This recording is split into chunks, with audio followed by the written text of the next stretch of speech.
በሽተኞችን የሚፈውስ ለሙታን ሕይወትን የሚሰጥ የሌለውን እንዳለ አድርጎ የሚጠራ የናዝሬቱ ኢየሱስ ወደ ቅፍርናሆም እንደገባ ተሰማ።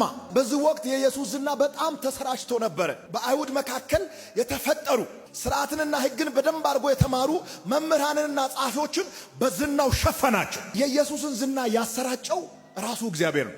እላው ላይ የሚገለጠው የእግዚአብሔር ጸጋ ጉልበታም ስለነበረ የሚሰብከው ስብከት በምልክት የታጀበ ስለነበረ የኢየሱስ ዝና በምድር ሁሉ ወጣ። ከዚህ የተነሳ ኢየሱስ ተገኘ በተባለበት ስፍራ ሁሉ ሕዝብ ይሰበሰባል። ሕዝብን እንዲህ የሚሰበስበው ግሬስ ነው። ቴክኒክ ከሆነ ሞክር፣ አስማት ስራ። ቤት ውስጥ ቁጭ ብለህ ሕዝብ ለመሰብሰብ ግሬስ ነው። ግሬስ ማግኔት ነው። ያለምንም ፕሮሞሽን ሕዝብ ይሞላ ነበር።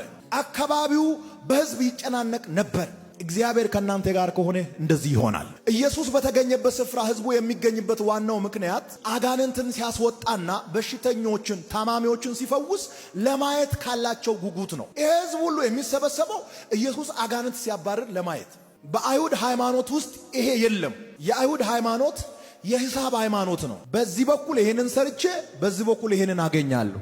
ይሄን ያክል ኪሎ ሜትር ከተራመድኩ ለዚህ መዳንን አገኛለሁ። ይህ ሂሳብ ነው፣ የአእምሮ ስራ ነው። በዚህ በኩል ያለው ግን የእምነት ስራ ነው። በአይሁዳውያን መካከል ብዙ ልምድ ያካበቱ ሰዎች ነበሩ። ነገር ግን ምልክት የሚከተላቸው አልነበሩ። አስተምሮ ደህና ዋሉ ብሎ ይወርዳሉ። ኢየሱስ እያስተማረ አጋንንት ይጮኻል። አስተምሮ ቀጣይ ሳምንት እንገናኛለን ብሎ ይወርዳሉ። ኢየሱስ እያስተማረ ሽባ ይተረተራል።